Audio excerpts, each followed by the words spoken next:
మంచి చేయగలిగాము కాబట్టి అని చెప్పి కూడా ఈ సందర్భంగా సగర్వంగా సవినయంగా తెలియజేస్తా ఉన్నాను. ఇవాళ ఎన్నికలు వస్తా ఉన్నాయి అంటే ప్రతిపక్షంలో ఉన్న వారంతా కూడా విడివిడిగా రాలేకపోతా ఉన్నారు. ఒంటరిగా పోటీ చేసే ధైర్యం ఏ ఒక్కరికి కూడా లేదు.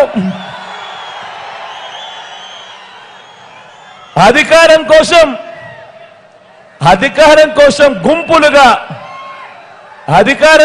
గుంపులుగా తోడేళ్లుగా జెండాలు జతకట్టి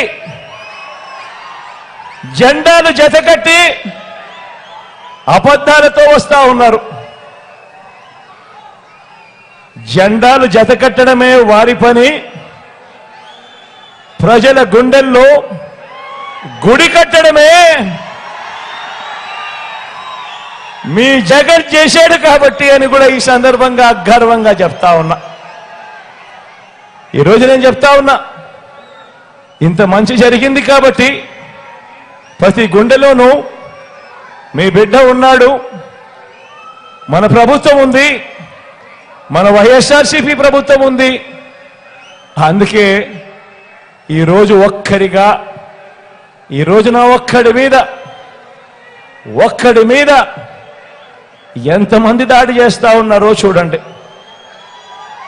ఒక ఈనాడు, ఒక ఆంధ్రజ్యోతి, ఒక TV5, ఒక చంద్రబాబు నాయుడు గారు, ఒక దత్తపుత్రుడు, ఒక బీజేపీ, ఒక కాంగ్రెస్, వీళ్ళందరికీ తోడు కుట్రలు కుతంత్రాలతో ఈరోజు రాజకీయాలు కేవలం ఈ ఒక్క జగన్ కోసం, ఒక్క జగన్ను వ్యతిరేకించడం కోసం ఎంతమంది ఏకమవుతా ఉన్నారు అని అంటే ఆలోచన చేయమని అడుగుతా ఉన్నాను.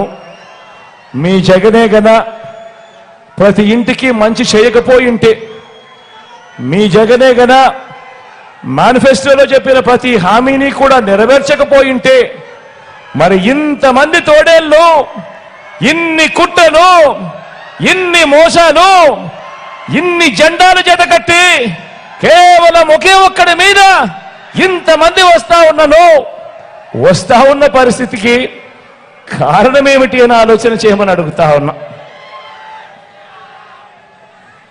కానీ వాళ్ళందరికీ కూడా తెలియని విషయం ఒకటి ఉంది.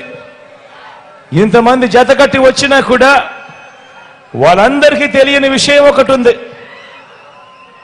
99 మార్కులు తెచ్చుకున్న స్టూడెంట్ పరీక్షలకు భయపడతాడా అని అడుగుతా ఉన్నాను.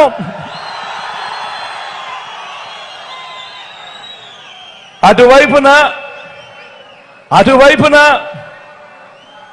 గతంలో వాళ్ళు పరీక్షలు రాసినప్పుడు 10 మార్కులు కూడా తెచ్చుకోని స్టూడెంట్ పరీక్ష పాస్ అవుతాడా అని అడుగుతా ఉన్నాను. ఎన్నికల మేనిఫెస్టోను ఓ బైబిల్ గాను, ఓ ఖురాన్ గాను, ఒక భగవద్గీత గాను భావిస్తూ ఏకంగా 99% వాగ్దానాలు నెరవేర్చిన మన విశ్వసనీయత ముందు 10% వాగ్దానాలు కూడా తన హయాంలో ఎప్పుడు నెరవేర్చని మోసం చేసిన బాబు ఆయన కూటమి నిలబడగలుగుతుందా అని అడుగుతా ఉన్నాను. ఈ సందర్భంగా గట్టిగా రెండు చేతులు ఇలా పైకెత్తారు, రెండు చేతులు పైకెత్తి ఇలా ఇలా ఇలా ఇలా ఇలా ఇలా ఇలా